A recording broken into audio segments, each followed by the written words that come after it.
નમસ્કાર મિત્રો, સ્વાગત છે મારી યુટ્યુબ ચેનલ એગ્રીકેતન વિલેજ ટુ સિટીમાં.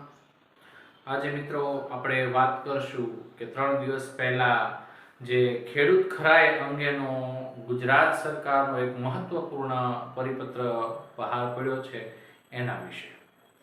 મિત્રો, સામાન્ય રીતે ગુજરાતમાં ખેતી કરતા ખેડૂતો જ્યારે જમીનની ખરીદી અને વેચાણ કરતા હોય છે ત્યારે તેને 1948 ગુજરાત અધિનિયમ જમીનનો અધિનિયમ લાગુ પડતો હોય છે. ગુજરાત ગણોત વહીવટ અને જમીન અધિનિયમની કલમો લાગુ પડતી હોય છે અને આ અધિનિયમને આધીન ખેડૂતો પોતાની જમીનની લે વેચ કરતા હોય છે.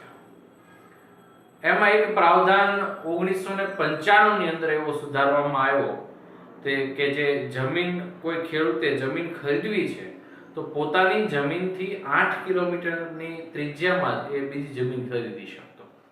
પરંતુ 1995 ની અંદર એક એવો અધિનિયમ પસાર કરવામાં આવ્યો, સુધારો કરવામાં આવ્યો કે જેને આધીન ગુજરાતનો ખેડૂત ગુજરાતના અન્ય કોઈ પણ ગામડા કે શહેરમાં એ જમીન ખરીદી શકે. ત્યારબાદ વખતોવખતના અન્ય સુધારાઓ આવતા રહ્યા. તેમાં એક મહત્વપૂર્ણ સુધારો આપણને 3 દિવસ પહેલા સરકારે પરિપત્ર દ્વારા જાહેરાત કરી. આ સુધારો એવો કરવામાં આવ્યો કે જેને ખેડૂત ખરાઈનો સુધારો કહેવામાં આવે છે.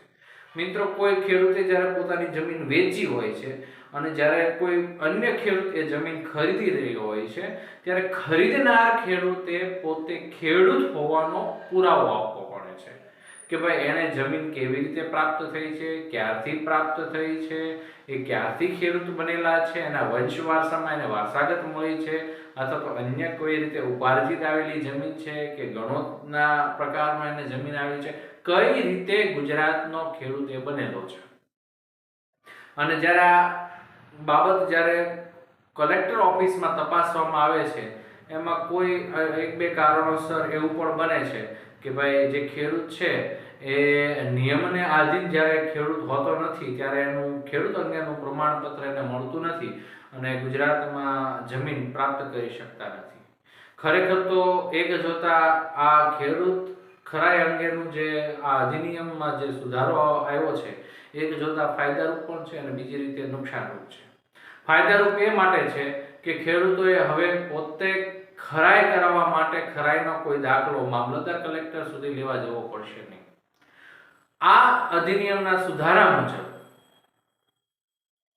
6 એપ્રિલ 1995 થી જે વ્યક્તિ ખેડૂત હશે, 6 એપ્રિલ 1995 થી જે વ્યક્તિ ખેડૂત હશે અને હાલ તબક્કે એનું નામ જો કોઈ 7/12 ચાલતું હશે તો એવી વ્યક્તિએ પોતે ખેડૂત ખરાઈ અંગેનું પ્રમાણપત્ર મામલતદારમાં જમા કરવાનું રહેશે નહીં.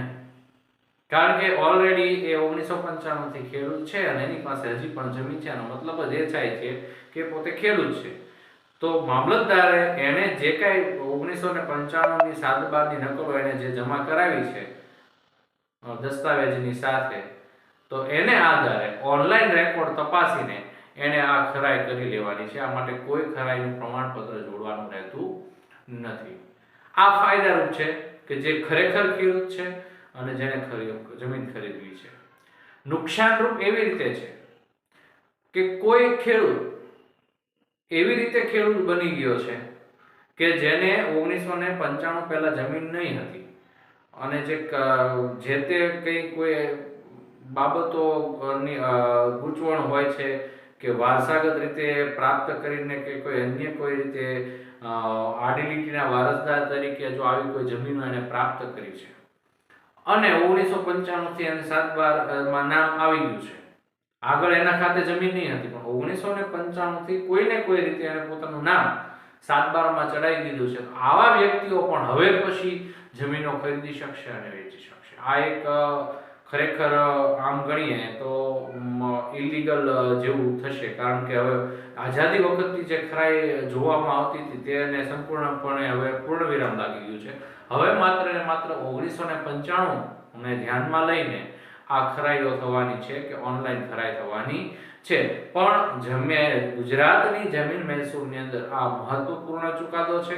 આનાથી આંશિક રીતે જે કોઈ જમીનની લેવેચ કરી રહ્યા છે એને ખૂબ મોટો ફાયદો થવાનો છે કે જે ખેડૂતની ખરાઈ અંગેનું પ્રમાણપત્ર આપવાનું નથી. હા, સાથે સાથે એમણે એક વધારાનું એકરારનામું આપવાનું છે, નોટરાઇઝ કરેલું એકરારનામું આપવાનું છે, જેના આધારે એને કઈ જગ્યાએ 1995 થી જમીન છે અને એનું જે કઈ સર્વે નંબર છે કે કેટલી જમીન છે આની ડિટેલ એને આપીને એ એકરારનામું એના દસ્તાવેજના કાગળિયા સાથે જોડી દેવાનું છે, જેના આધારે નવી નોંધ પડી જવાની છે. તો મિત્રો, આ હતો આપણા જમીન મહેસૂલમાં થયેલો એક મહત્વનો ફેરફાર જે આપ મિત્રો સાથે મેં અહીંયા શેર કર્યો છે.